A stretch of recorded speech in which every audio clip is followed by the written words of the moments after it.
Boa noite, pessoal. Vamos aguardar mais alguns instantes para darmos início ao estudo do livro.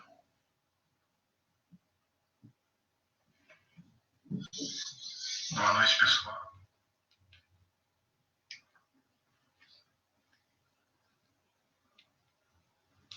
Boa noite, Cristina. Boa noite, Luciana. Já vamos começar, tá? Os últimos acertos. Minha mãe, ó, entrou. Meu pai, boa noite. Hoje já avançamos para o capítulo 6 do livro Irmão. Boa noite, Sandra. Tudo bem com você? Boa noite, pessoal. Vamos aguardar mais um pouquinho, mais um minutinho, enquanto eles vão acessando. Esse livro ele tem 20 capítulos. Hoje nós estamos no 6º. Capítulo 6, Preparação. Vamos falar um pouquinho desse capítulo hoje. E na semana que vem, Influências Ocultas. Lembrando que o livro, Irmão, é do Espírito Emmanuel, através de Chico Xavier. Um livro de, vamos ver a data certinha, de 1980. Foi lançado em 1980. Vamos dar início, então? Boa noite, Nasa. Patrícia, boa noite. Vou convidar, então, a todos para a prece inicial, para depois, com serenidade, irmos analisando o que Emmanuel nos orienta nessa noite, dentro das nossas possibilidades de reflexão, né? Vamos, então, aqueles que desejarem fechar os olhos, elevarmos o pensamento a Deus, aos planos mais altos da vida, pedindo a Jesus que nos envolva nessa noite num clima de paz, de saúde, de fortaleza interior, que sejamos iluminados, nós, o nosso lar, os nossos entes queridos, e que as reflexões venham ao encontro de nossas necessidades, que de alguma forma nos fale fundo e que saiamos com um novo propósito, com maior ânimo, maior coragem para a nossa caminhada diária, nesses momentos de prova. Seja conosco, amigos espirituais, nos envolva sempre em muita paz. Assim seja. Vamos, então. O Wagner, tudo bom, Wagner? Como vai, meu amigo?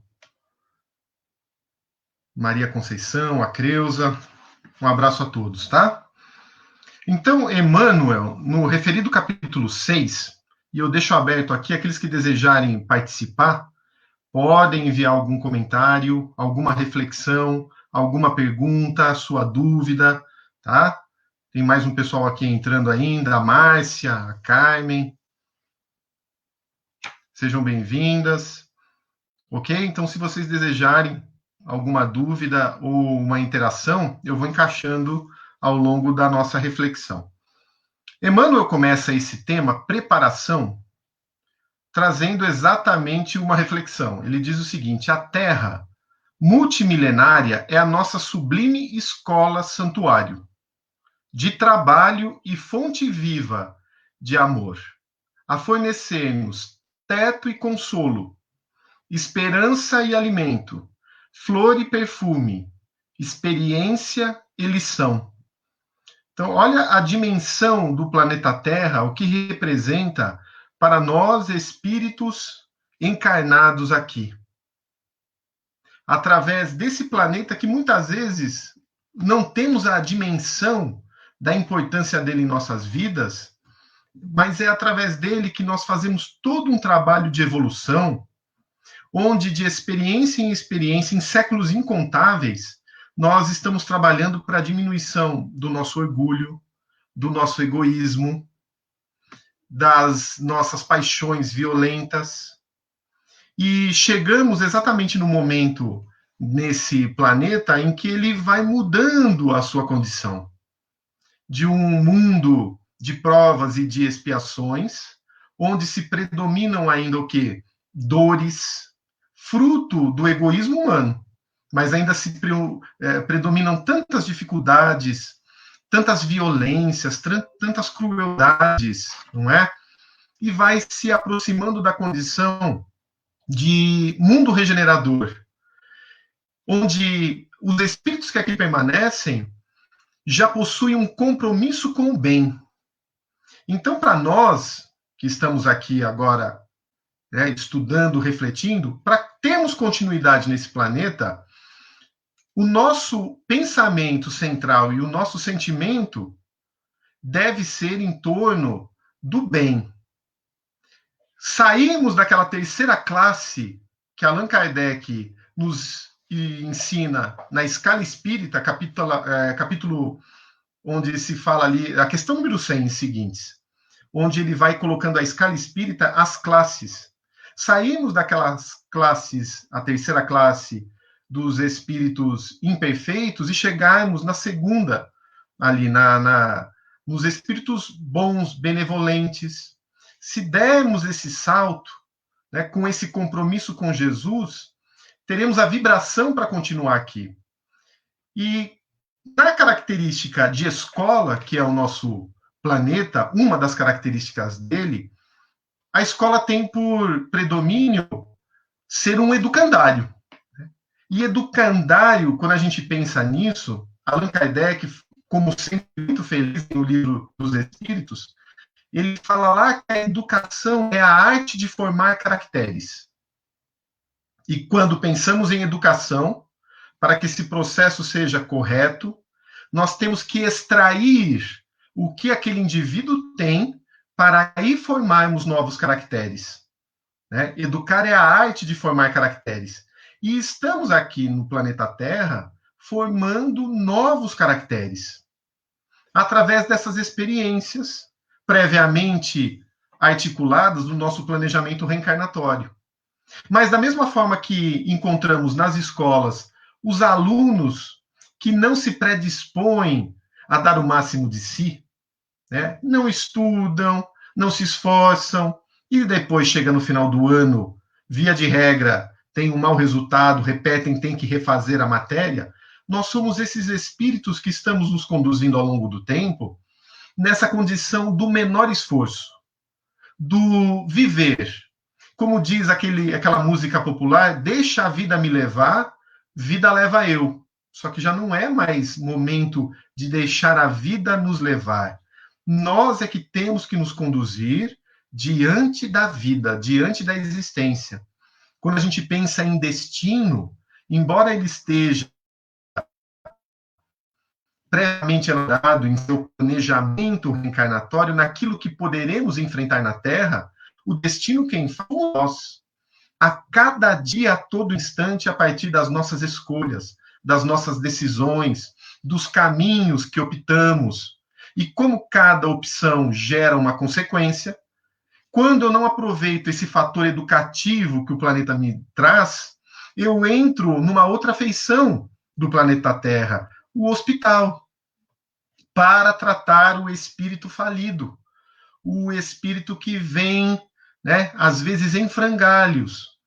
E esse hospital, que a Terra é, um hospital de almas, faz com que, através da dor, eu comece o quê? Uma nova caminhada, mais atento a determinados valores que eu deixei para trás, que eu não me atentei, mas que são fundamentais para a nossa saúde.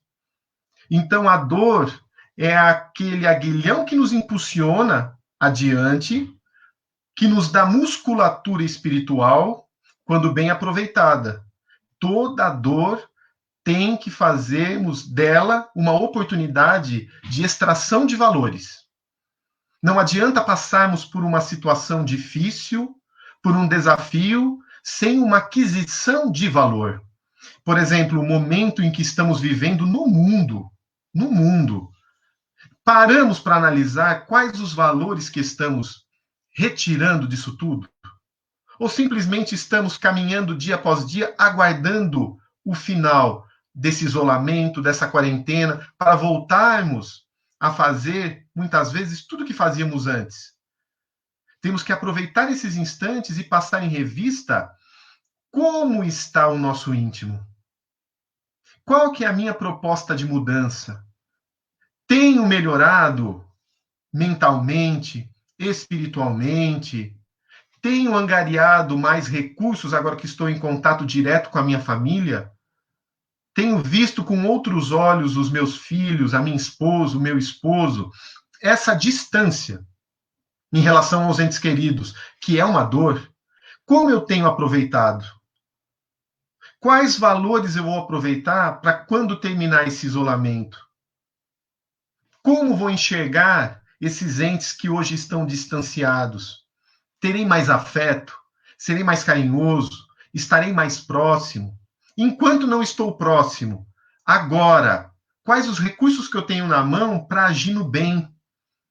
Então, olha como que a Terra, nessa feição de escola, de hospital, de cadinho depurador, né? Essa oficina de trabalho, onde colocamos em prática, ou deveríamos colocar em prática o que Jesus nos trouxe, como traz recursos para a gente. Oferece recursos para o espírito no nosso nível. Por isso que o Espírito Emmanuel diz o seguinte, que a nossa estada hoje, nas regiões muito superiores, é perfeitamente descartável. Eu fiquei até um pouco triste quando eu vi isso, né? Ele diz o seguinte, olha, para o nível da humanidade hoje, os espíritos que estão aqui, nós, estarmos numa região gloriosa é totalmente dispensável. E eu fiquei imaginando, né, no nosso teor mental, possivelmente atrapalharíamos os espíritos superiores. Mas na Terra temos a oportunidade da nossa grande transformação. André Luiz, no livro Os Mensageiros, que no futuro a gente pode fazer um estudo, talvez até terminando o livro Irmão, a gente adentre ao livro Os Mensageiros, eu acho muito interessante, e ele diz o seguinte, que ele estava numa região da espiritualidade onde muitos espíritos que tinham acabado de desencarnar há algum tempo, eram espíritas, inclusive, estavam comentando sobre a última existência que tiveram, sobre a última reencarnação. E ali eles colocavam as falhas, né, para aprendizado. E olha que interessante, eles recebiam bônus hora. Ou seja, era contado como trabalho aqueles momentos onde a conversa era sadia. E André Luiz pergunta, mas e se alguém desviar o assunto? E se alguém começar a falar, como na Terra, das futilidades do dia a dia, de coisas menos valiosas para o espírito? O benfeitor responde a ele, seria imediatamente identificado pelo padrão vibratório de ter baixado o nível da conversa. Então, se nas regiões de nosso lar, que ainda são regiões localizadas no umbral, é na periferia do umbral, ali já poderíamos atrapalhar, imaginemos nessas regiões superiores. Como estaríamos nos sentindo fora da casa. Mas aqui não. Aqui é a nossa oportunidade de mexida, de mudança, de atuação, de renovação. Então, cada dia nós temos 24 horas. 24 horas para nos dedicarmos ao espírito. Mas e eu não tenho que trabalhar? Eu não tenho que fazer as coisas materiais? Sim. Mas a gente consegue consagrar tudo aquilo que fazemos espiritualmente? Quando eu estou trabalhando, eu consigo enxergar a minha tarefa como uma oportunidade espiritual? Quando eu estou fazendo o almoço, eu me recordo que eu estou colocando ali fluidos e vibrações e energias, portanto, naqueles alimentos que os outros irão consumir. Quando eu converso, seja com alguém próximo ou no próprio trabalho profissional, eu me recordo que as minhas palavras formam imagens mentais e sou responsável pelo teor que o outro está pensando, que o outro está emitindo. Então vejam como tudo leva para os valores da alma. E a gente não pode perder essa oportunidade, né? Então, a partir daí, Emmanuel começa a trabalhar o seguinte: imaginemos o sonho do lavrador vigilante. O fruto opimo, a colheita feliz e o celeiro farto são para ele a divina visão. Então, o que um lavrador imagina quando observa o seu sítio, a sua fazenda pronta para ser trabalhada?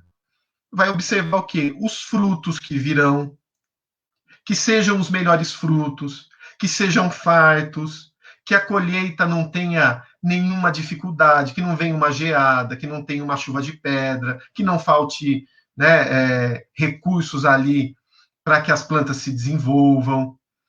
E o celeiro, que seria a consequência disso tudo, sempre farto, é o que ele imagina. Mas o servo fiel do solo, continua Emmanuel, não se entrega à expectação ou preguiça. Não adianta para o lavrador ficar olhando para a fazenda, para o sítio, e ficar parado somente sonhando com esse fruto que ele vai colher, né? Com a colheita sendo farto, com o seu celeiro repleto. O que ele precisa? Não se render à preguiça. Ele verte copioso suor, conduzindo a charrua que lhe enrijece os braços, ou seja, ele pega os equipamentos e vai trabalhar. Vai preparar o solo, vai adubá-lo para fazer a melhor semeadura e dar condições para que aquela plantação se edifique. Depois de ofertar à terra o melhor de si, em devoção e carinho, confia-se à sementeira, que lhe constitui a bênção do início. Sabe que amanhã pode surgir a erva daninha, em torno da planta frágil, e usa a enxada com antecipação e cuidado, defendendo o trabalho que lhe resume a alegria. Vamos parar por aqui por enquanto. Então veja, esse grande campo que diz Emmanuel são as nossas oportunidades de sementeira espiritual, de trabalho no bem, que vai trazer recursos para a nossa alma. Que, ao chegar o término da nossa existência física, observemos ali o celeiro das nossas obras e, felizes, a gente vai identificar o quê? Está farto. Só que não adianta, para nós espíritos, aguardarmos o término da vida, sonhando que teremos esse celeiro farto que vai nos conduzir a uma boa região no plano espiritual. Muitas vezes iludidos pelo código de que somos espíritas, pelo rótulo de sermos espíritas. Emmanuel fala o quê? Precisamos arregaçar as mangas, pegar as ferramentas e ir ao trabalho. E esse trabalho das boas obras, dos recursos espirituais, é o que nós temos que desenvolver em nós. Então, eu pergunto para você: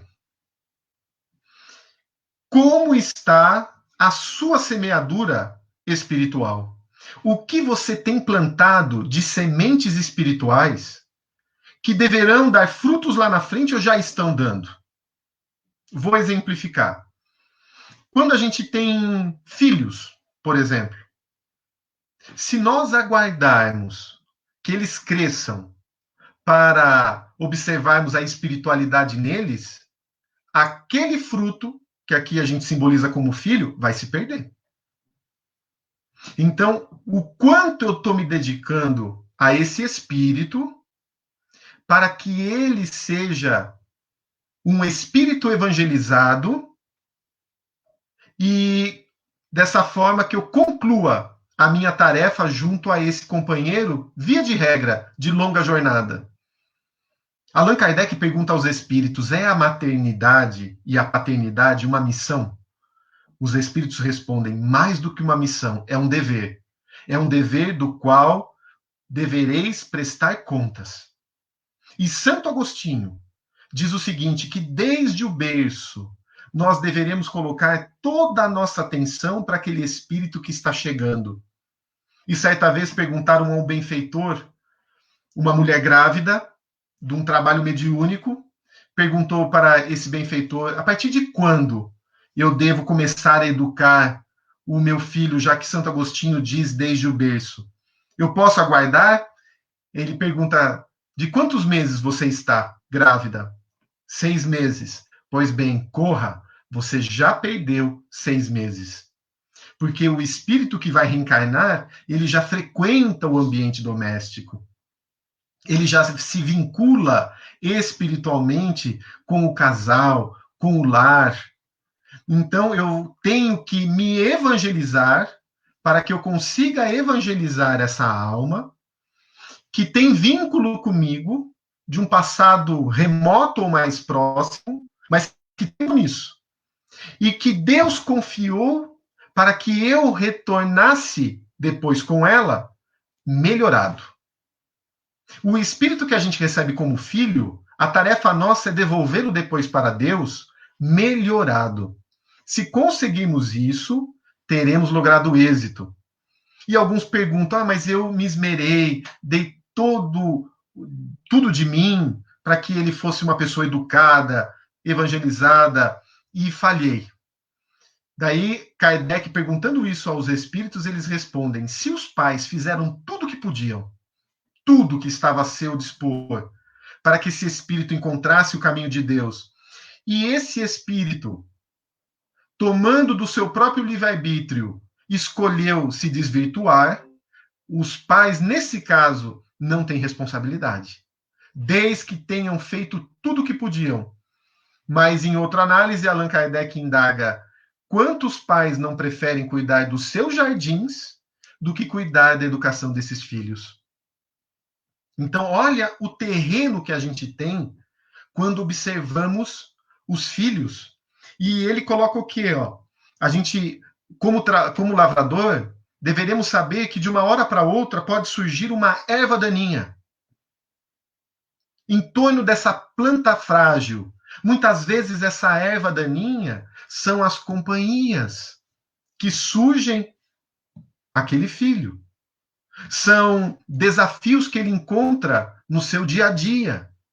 E por mais que queiramos isolá-lo, mantê-lo sob as nossas asas, não há jeito, ele acabará o quê? Tendo que fazer as suas experiências, por mais difícil que seja. Então deveremos dar estrutura para ele, para que ele reconheça os caminhos devidos e avance. Da mesma forma que pensamos isso em relação aos filhos, os nossos relacionamentos matrimoniais, a nossa esposa, o nosso esposo, olha o terreno a desbravar. E é um terreno, muitas vezes, árduo, cheio de pedras, terreno duro, porque naquele primeiro momento do namoro, na fase do suave encantamento, não conhecíamos a pessoa efetivamente que estava conosco. Mas depois de convivermos, é que começamos a estabelecer vínculos. Quando começamos a degustar do mesmo quilo de sal juntos, quando começamos a pagar as contas, quando começamos a acordar e ver o outro sem maquiagem, com o cabelo despenteado, antes de tomar o café da manhã, sem ter escovado os dentes, aí a gente começa a perceber o quê? Se é amor ou se é paixão. E a paixão, do mesmo jeito que veio, vai, porque é um fogo no palheiro. Vem aquele fogo, mas ele é rápido. E depois avança o quê? Somente se construiu sentimentos. E esse sentimento a construir é o terreno que eu tenho que trabalhar diariamente. Às vezes, minha mãe veio de uma região de sítio e eu ficava me perguntando, meu avô saía logo cedo para ir capinar, E todo dia ele capinava. E eu falava para ela, não era melhor esperar o mato subir, na minha ignorância, né, infantil ainda, da roça, deixar pelo menos o mato crescer, para daí ele estar lá roçando, em vez de todo dia? Não, mas daí ele não vai dar conta. O mato vai ficar grande e ele não vai ter como. O mato vai criar raízes e vai ser mais difícil de ele retirar. E ela me explicava com paciência, o meu pai da mesma forma. E às vezes no relacionamento nós começamos a deixar esses matos crescerem e não vamos passando a enxada, o rastelo, não vamos recolhendo aquilo que não serve, não utilizamos do diálogo para aceitar essas pequenas dificuldades do dia a dia. Vamos colocando pedras entre nós e o outro, e aí criamos muros. Tem que ser diariamente cultivado. Uma palavra mais ríspida de um, procurar relevar. Se percebemos que aquilo continua, chamar para uma conversa. Você não está bem hoje. Você está agressivo. Naturalmente você não é assim. Aconteceu alguma coisa? E vamos apostando e trabalhando nesse relacionamento que nós escolhemos como oportunidade de vida, né? Então ele tem que ser cuidado, tem que ser regado.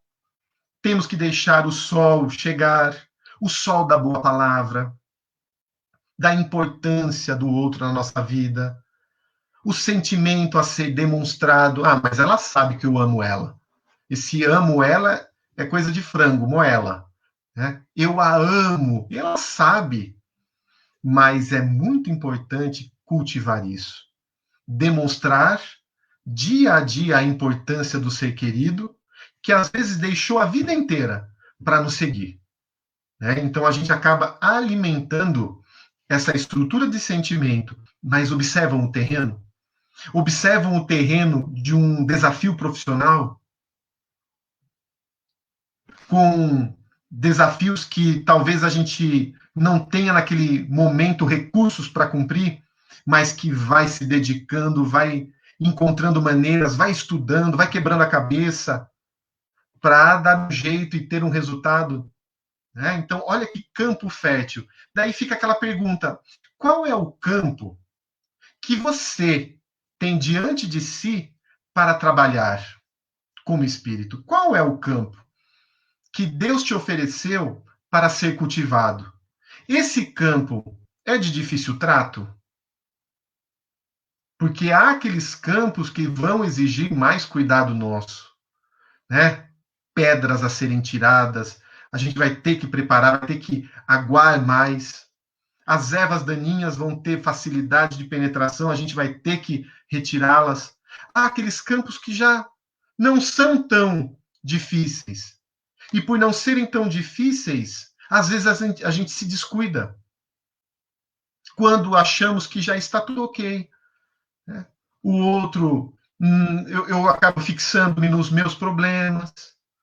Eu sei que se ele precisar, ele vem falar comigo. Os meus filhos não dão dor de cabeça.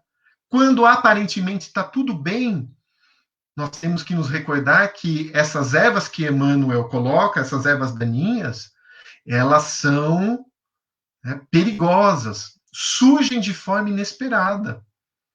E quando observamos, está lá o nosso filho com uma má companhia, né, igual a gente citou, está esse com pensamentos e não fala conosco, pensamentos às vezes depressivos, com medo, com ansiedade, coisa que poderíamos ter ajudado muito antes.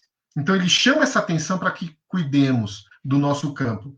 E continua: não ignora o lavrador que o verme lhe ameaça o serviço e intensifica a própria renúncia em cautela e dedicação, para que flores tenras não se percam desprevenidas.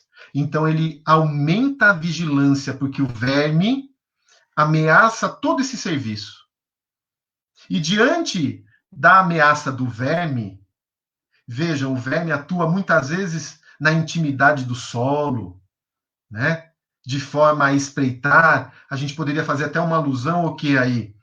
As influências espirituais, os espíritos inimigos da família, que aproveitam brechas morais para procurarem liquidar a estrutura base da sociedade, que é a família. É a base da sociedade. Então, se ela ruir, eu vou destruindo os alicerces dessa grande família. Então, ele pede o quê? Fique atento. Usa a renúncia, cautela, dedicação. E o que é essa renúncia? Abnegação. Renunciar, às vezes, aos nossos prazeres, às facilidades que desejaríamos, à tranquilidade de falar o seguinte: olha, agora o tempo é para mim. Né? Já fiz o que precisava, agora o tempo é meu. Ele pede o quê? Renuncia. Às vezes estamos cansados, queremos ir dormir, daí a gente se recorda: peraí, eu já fiz a prece em família? Hoje é dia do evangelho no lar, mas eu estou tão cansado, mas já reuni a família em torno do evangelho. Meu filho, peguei ele falando tal coisa. Mas amanhã eu converso com ele. Amanhã talvez seja tarde, porque se eu não converso, ele pode conversar com os pais que não têm o conhecimento que a gente tem. Pais que têm ideias totalmente diferentes da nossa. E aí o cuidado que a gente precisa ter. A Ângela Andrade, ela comenta aqui, ó, é sempre o olhar e vigiar. Exato. Orar e vigiar constantemente. E no Evangelho, a ordem vem inversa: vigiar e orar. Para não entrar e desquando em tentação, para não cair desquando em tentação, para não entrar em tentação. Vigiar e orar, estar atento, né? Uma vigilância constante. Mas não adianta vigiar a vida do outro, porque às vezes a gente fica perito nisso, em vigiar os passos alheios. Olha, esse daqui, ele é de lua, eu vou ficar observando como que ele está hoje. Né? Ele não está muito bem. Aquele lá, porque às vezes a gente vai vigiando o outro e esquece de se vigiar. Né? De vigiar o que está no seu íntimo. De controlar os primeiros impulsos, antes que esses impulsos nos absorvam a alma. No nascedouro, a gente mudar um pensamento. Vocês já conseguiram agasalhar um pensamento e depois não conseguir largar mais? Né? Vem uma ideia, a gente fala, nossa, que ideia boba, mas quando vai observar, essa ideia boba não sai da mente. Por quê? Porque eu agasalhei a ideia. Às vezes é uma ideia de ciúmes, às vezes é uma ideia compulsiva, é uma ideia alucinada, é uma ideia sem razão, mas a gente começa a alimentar. Nesse tempo, é comum que ideias de doença, medo, né? Ai, meu Deus, eu tô aqui, eu não posso ir no hospital. E se eu começar a passar mal de alguma coisa?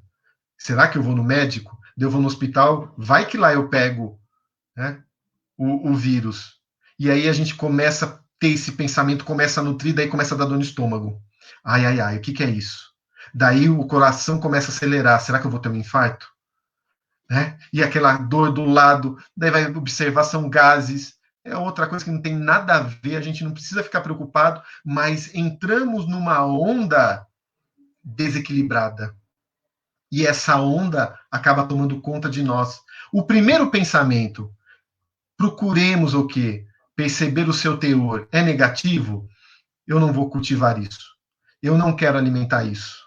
Eu vou procurar algo sadio. Vou colocar uma música superior, vou procurar um programa positivo na televisão, que hoje não tem, mas aquelas no YouTube, vou ouvir uma reflexão do Divaldo, uma prece, vou pegar um livro, ler um trecho, vou ler um trecho do Evangelho para mim. Isso é importante porque, às vezes, sabe o que acontece também? A gente vai ouvir a palestra ou as reflexões que os outros fazem. E a gente perde a oportunidade do nosso amigo espiritual nos inspirar em um determinado tema. Então, vamos imaginar, temos dificuldade de perdoar. pega o Bem-aventurados os misericordiosos do Evangelho segundo o Espiritismo. E aí a gente começa a ler um trecho e pedir orientação ao nosso amigo espiritual. Ele vai nos intuir de acordo com a nossa necessidade, de acordo com aquilo que a gente está precisando passar. E a gente cria essa intimidade com ele. Ah, mas eu estou ansioso. Vou lá procurar um texto. Né? Bem-aventurados os brandos e pacíficos. Estou passando por uma aflição muito grande. Vou lá no Bem-aventurados os aflitos. E dentro daquilo que eu preciso, eu vou recebendo essas intuições para ir me acalmando e não deixar que o verme, que ele diz aqui, ó, que ameaça o nosso serviço e a nossa obra, nos ataquem. E as flores tenras não se percam desprevenidas. Flor tenra. As conquistas que a gente tem, mas que ainda são frágeis.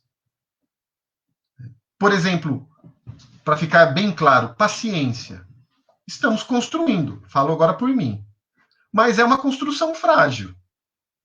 Se apertar demais o calo, o que acontece com a paciência? O pavio diminui, não é?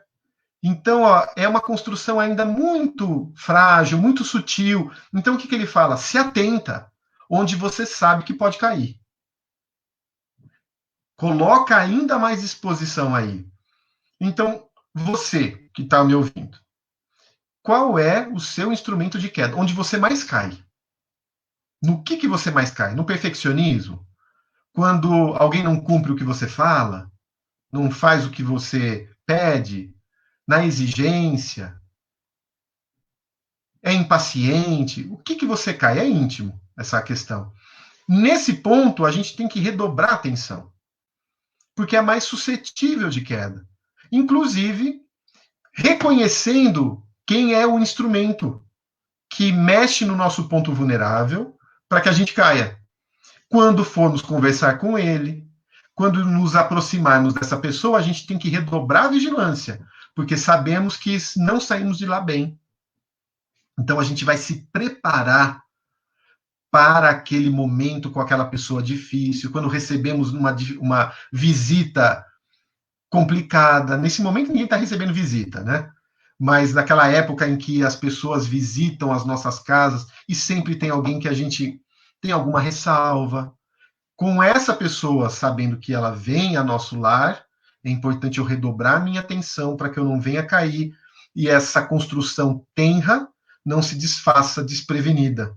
Né? Aí a gente vai trabalhando o quê? Renúncia.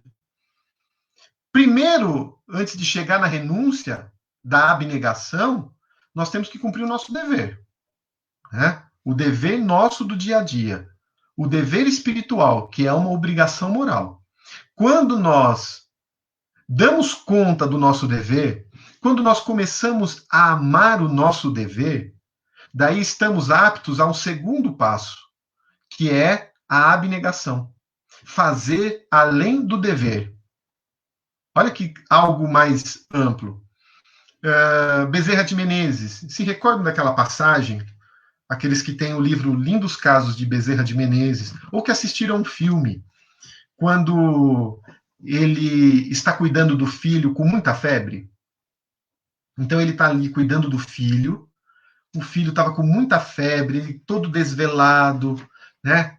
Dando todo aquele cuidado, aquele sentimento com o filho. E, de repente, o que ocorre? Uma senhora toca a campainha e fala que o filho dela estava numa situação complicadíssima, com uma febre enorme, sem cuidados, com risco de vida. E Bezerra fala, nossa, mas o meu filho também está. E ela pede para eu ajudá-la. Só que ele já tinha tratado o filho. Olha o desprendimento desse espírito, fazendo além do dever, que era cuidar do filho, ser abnegado a ele. Ele deixa o filho aos cuidados da esposa, de Deus, de Jesus, de Maria, que ele era sempre muito vinculado a Maria de Nazaré, e vai atender o desconhecido por devotamento, por abnegação, fazendo além do que ele precisava muitas vezes. Né? Bezerra de Menezes tem casos fantásticos. Certa vez, ele caminhava, depois de ter saído da Federação Espírita Brasileira, e uma pessoa não tinha recursos, estava passando fome no meio da rua. Ele coloca a mão na sua algibeira, pega o que tem ali de notas e moedas e entrega para a pessoa. E só depois ele percebe que não tinha mais dinheiro para o bonde. E vai a pé, atravessa a cidade até sua casa. Outra vez, descendo as escadarias da Federação Espírita Brasileira, ele encontra com um pai desesperado. E o pai diz: Doutor Bezerra, pelo amor de Deus, ajuda a minha filha. Ela está enferma, o estado é grave, eu preciso de auxílio. E Bezerra não tinha recurso. Recurso físico, recurso material, algo para entregar naquele momento. Ele pega, abraça aquele homem, abraça aquele senhor e diz o seguinte para ele: você chega na sua casa, faz uma prece a Maria de Nazaré, a Maria Santíssima, abrace sua filha e você vai receber toda essa vibração e essa energia de Maria e ela vai melhorar. Ele faz aquilo e vai embora e fica preocupado. Ele falou: será que era conselho de eu ter dado? Será que eu fiz correto?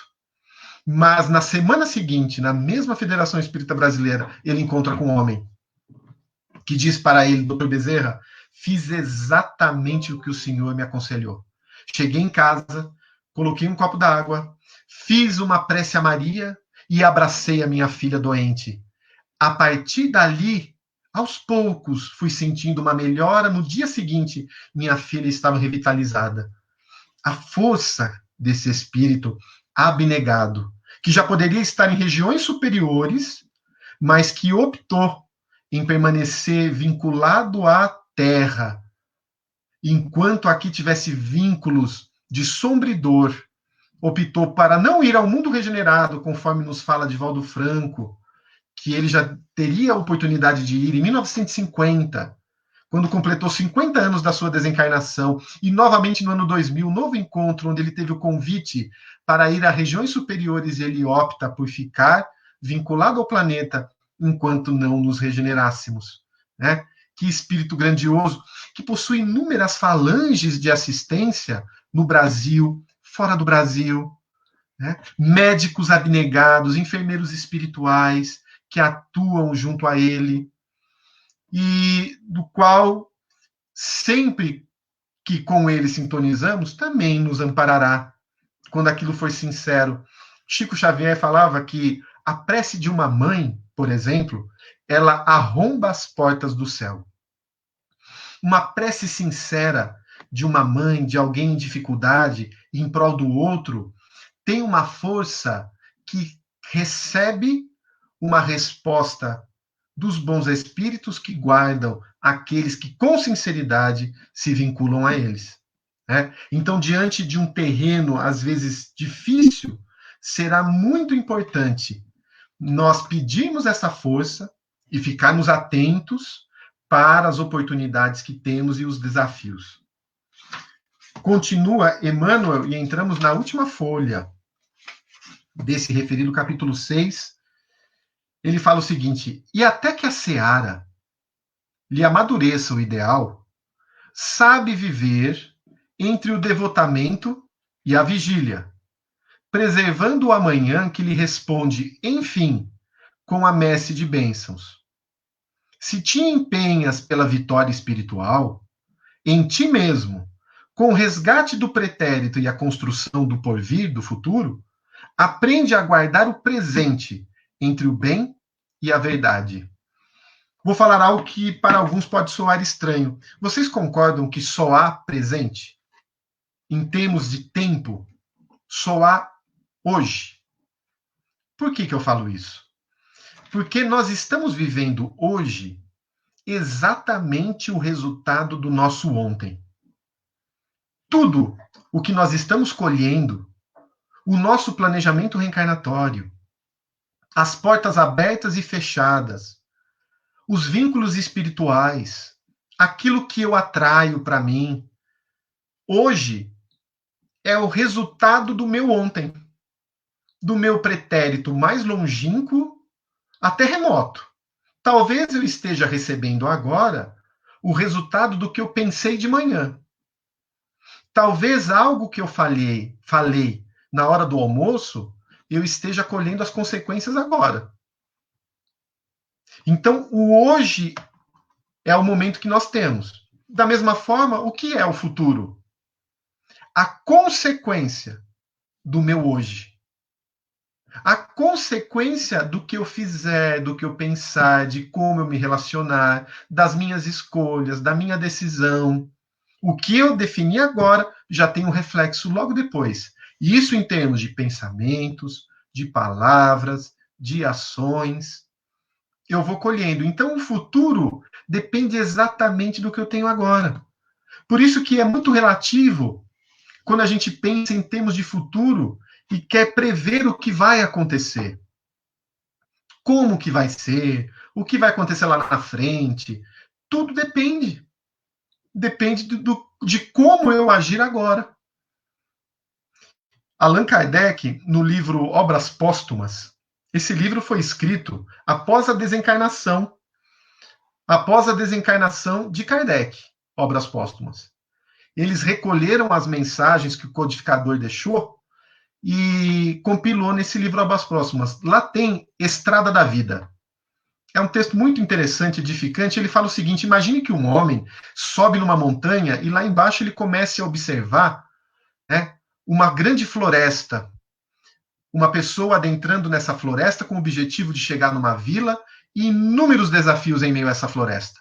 Uma floresta tortuosa, com animais, com riachos a serem atravessados. Ele vai por rumo na vila. Mas será que vai chegar? Será que ele vai desistir diante dos percalços? Será que ele vai ter a coragem suficiente, a força, a estrutura física para chegar lá? Se chegar, lá acontecerá algo. Então, o nosso futuro é exatamente quando observamos de cima dessa montanha. Eu posso ser mais ou menos feliz, de acordo com a minha decisão hoje. A minha família será feliz? Como eu estou cuidando dela agora? O meu relacionamento lá na frente com a minha esposa, com o meu esposo, será de bons sentimentos? Será um trato carinhoso? Como estamos trabalhando isso agora? Não é? O meu corpo físico, que recebe as impressões daquilo que eu penso, das minhas atitudes, vai estar estruturado? Óbvio que aí entraria N outras também considerações, mas eu me vicio, inclusive com drogas lícitas? Eu me vicio com a maledicência que queima fluido? Nós estamos estudando na segunda-feira, na página do A Caminho da Luz, a reencarnação. E ali a gente falou do fluido vital, porque a gente vai começar a estudar a estrutura do corpo, né, que serviria para Segismundo. Segismundo, que tinha uma dificuldade com Adelino e Raquel, ele assassinou Adelino por paixão a Raquel.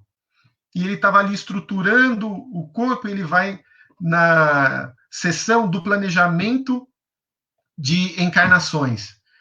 E lá ele recebe a informação que cada corpo tem uma determinada quantidade de fluido, de vitalidade, para levar à existência. Um corpo que dure 70, 80, 90, 100 anos, né? Vai com uma determinada quantidade. Mas que isso pode se esgotar se abusarmos da queima desse fluido com as viciações. E às vezes a gente pensa somente nas drogas lícitas, mas a maledicência, o ciúme, a inveja, a vingança queimam fluidos. Da mesma forma que as atitudes de amor, a boa palavra, o carinho, o auxílio ao próximo, amplia a nossa força orgânica e espiritual e muitas vezes promove até uma moratória, como temos no livro Obreiros da Vida Eterna, o caso de uma senhora evangélica que ia desencarnar, mas teve dilatada a sua existência porque a sua filha estava grávida, ela não poderia receber esse choque do trauma da desencarnação de sua mãe, e ali aguardou-se um tempo, porque aquele espírito que reencarnaria tinha compromissos com uma criança que orou, e através da oração de uma criança, mas que é um espírito adulto, um espírito antigo, através da prece dela, ela teve uma dilatação nos seus dias na Terra. Então, esse futuro depende do meu hoje, e é o que chama a atenção, para que observemos o hoje, preparando a bênção do amanhã. Se hoje ainda não vivemos da forma como gostaríamos, se estamos passando muito apertado, em todos os sentidos, a gente tem que agradecer. É difícil falar isso, mas temos que agradecer, porque nós não sabemos o que já fizemos. Ao invés de pedir justiça, vamos pedir misericórdia. Porque talvez se a justiça do passado vier e nos encontrar em sua totalidade, a gente não tenha força. Mas essas pedras no caminho talvez sejam o melhor. Talvez não. É o que melhor Deus nos oportunizou para vencermos a nós mesmos e nos reedificarmos espiritualmente, para deixarmos ilusões, para vencermos tormentos e crescermos de novo numa ascensional de luz. Continua Emmanuel, para a gente terminar. Se te empenhas pela vitória espiritual em ti mesmo, com o resgate do pretérito e a construção do porvir, aprende a guardar o presente entre o bem e a verdade, igual eu falei. E servindo, quanto puderes, removerás de teu campo os espinhos e as pedras do ontem, convertendo dificuldades e sombras em valiosos recursos para a sublimação da própria alma ante o sol do futuro.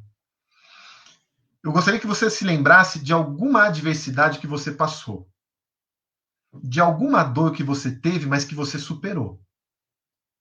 Tá? Lembrou dessa situação?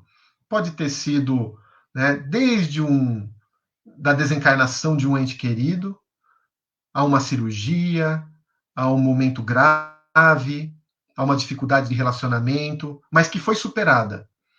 Pois bem, agora eu pergunto, você se sentiu mais forte depois disso? Você ganhou estrutura depois disso? É o papel dos desafios. Dessas dores que vêm, elas vão nos dando o quê? Né? Força espiritual para enfrentar as situações. Os anjos não são elaborados a partir do cristal.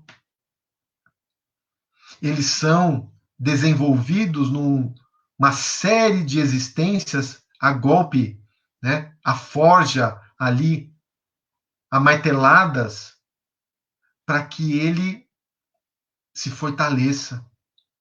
E quando a gente vai percebendo essas dores que passamos e as vitórias que tivemos, a gente vai se desapegando das coisas, vamos nos desiludindo, vamos percebendo que não somos tudo isso, não. Vamos percebendo que, né, um vírus pode paralisar a existência física nossa ou até o mundo, né? E que fazemos parte desse mecanismo. E, ao percebermos, vamos nos estruturando e crescendo mais e mais. Então, voltando ao tema do nosso capítulo, preparação, Emmanuel nos chama a essa atenção. Todos nós aqui estamos diante de campos de trabalho, fomos chamados ao trabalho.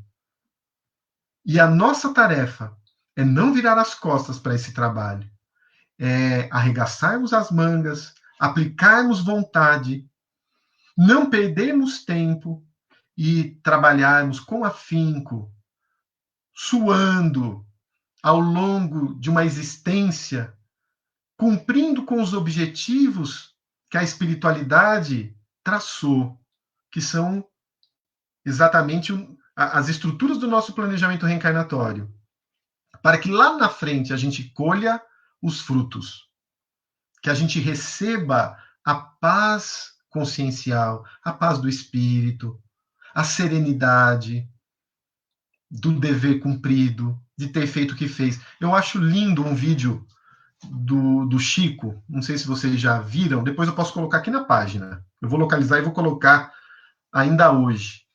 O Chico falando o seguinte, um repórter entrevista ele está com 90 91 anos. Ele desencarnou com 92. E aí, Chico, como que você analisa a sua vida? Ele fala o seguinte: meu filho, o que eu tinha que fazer, eu fiz. O trabalho que eu precisava desenvolver, eu trabalhei. A tarefa dos livros foi feita. E agora eu estou mais próximo do fim do que o começo. Mas vou agradecendo a Deus e seguindo. Uma paz por ter feito aquilo que precisava ter feito, né? Por ter desenvolvido ao longo dos 92 anos, com desinteresse pessoal, toda uma obra do bem.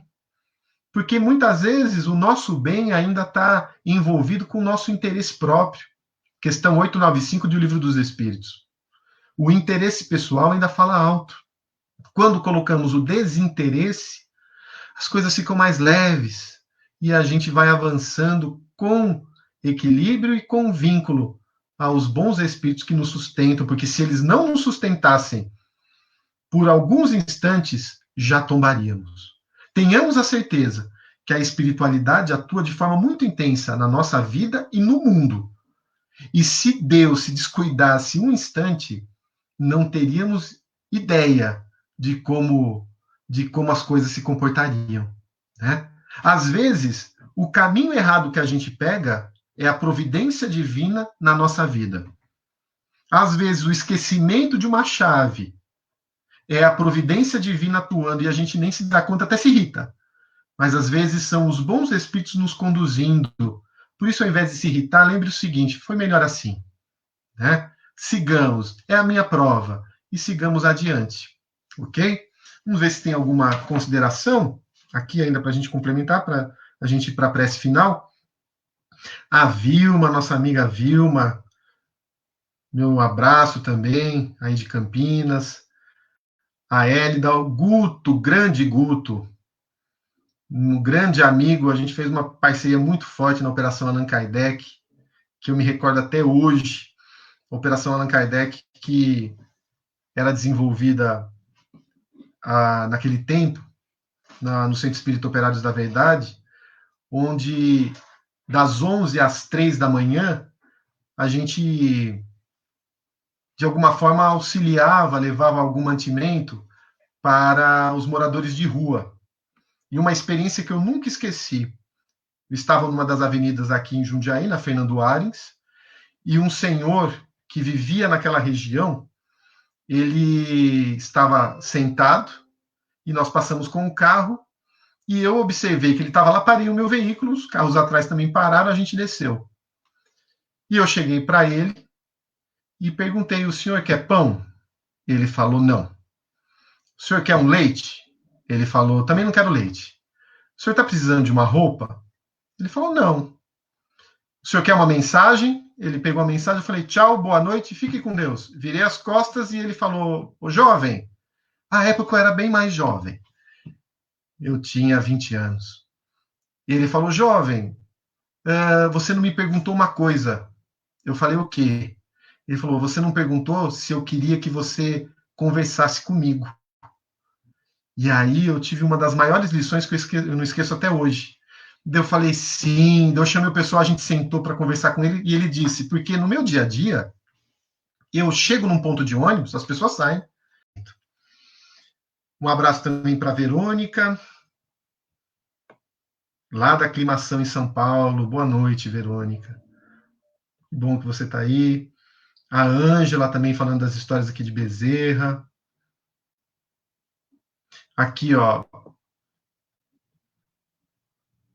A Ângela aqui comentando que percebe nela o perfeccionismo, né? Mas é muito importante, já identificou o ponto, né? Agora, as dificuldades é que às vezes a gente não percebe qual é o tormento, qual é o nosso ponto vulnerável. Ou percebe e não faz nada. Então, sabendo que você é perfeccionista, o que vai acontecer? Você vai estar próxima de pessoas que muitas vezes são relaxadas, né? Você faz uma coisa, queria que fosse de um jeito e as pessoas fazem diferente, para que justamente você se trate. Então, nem tanto ao mar, nem tanto à terra, né? Um ponto de equilíbrio, cede um pouco, e aqueles que também são extremamente relaxados vão perceber que tem que se readequar, não é? Vamos em frente. Muito bem. São essas participações aí. Tem um pessoal aqui que está sempre aqui com a gente. Um forte abraço a todos. E eu vou convidá-los para a gente fazer a vibração da noite, nesses instantes que a gente pode sempre aproveitar também como o evangelho no lar, né? Se vocês desejarem colocar um copo d'água para ser fluidificado, às quintas-feiras, no término, a gente faz a vibração. E por ser um compromisso, a espiritualidade participa, né? Dentro das nossas casas, nesse instante. Então vamos procurar envolver o nosso pensamento em luz, elevarmos ele até os planos mais altos da vida e pedir à equipe do Dr. Bezerra de Menezes, aqui citados, os enfermeiros espirituais, os amigos espirituais, que possam nesta noite envolver o nosso lar em luzes, em vibrações de paz, amor, serenidade e saúde, que identificando os nossos pontos vulneráveis, tenhamos a coragem e a força para tratarmos e vencê-los, e que os nossos relacionamentos sejam cada vez mais sadios e que a gente reconheça no próximo um instrumento para o nosso próprio crescimento, o nosso instrumento educativo da alma. Envolve, Senhor, a nossa água, que ela seja fluidificada, deposita nela os melhores recursos, as substâncias que precisamos para a nossa saúde física e espiritual, o medicamento que carecemos, as energias que precisamos, equilibra os nossos centros de força. E fortalecidos, que tenhamos uma boa noite de sono, encontremos com os bons espíritos, e que amanhã, com uma nova disposição, nos coloquemos para mais um dia e mais uma jornada. Muito obrigado, que a tua paz se faça sempre presente em nossas vidas. Assim seja. Muito obrigado a todos por estarem comigo aí ao longo dessa hora. Que Jesus a todos ilumine. Minha gratidão também à Creuza, à Eni, que está aí com a gente, nossa grande amiga. Todos vocês, grandes amigos. Muito obrigado. Até a próxima. Até semana que vem. Vou colocar o capítulo aqui. Semana que vem, capítulo 7. Influências ocultas, tá? Capítulo 7, influências ocultas. E vou dar mais uma informação, que no sábado, às 19h30, eu vou retransmitir aqui pela nossa página, tá? Mas nós teremos a homenagem às mães, às 19h30, com Moacir Camargo. Para aqueles que não conhecem, basta procurar a página dele, Moacir Camargo, Moacir com Y, músicas que tocam a nossa alma, né? Que mudam os nossos pensamentos, as nossas ideias, ele ilumina realmente o nosso pensar. Fica aí o convite, às 19h30, ele passará para nós em torno de 4 músicas, teremos algumas poesias também, dentro desse período de 1 hora. Aqueles que desejarem, basta acessar a página. Ok? Boa noite, até a próxima. Muito obrigado.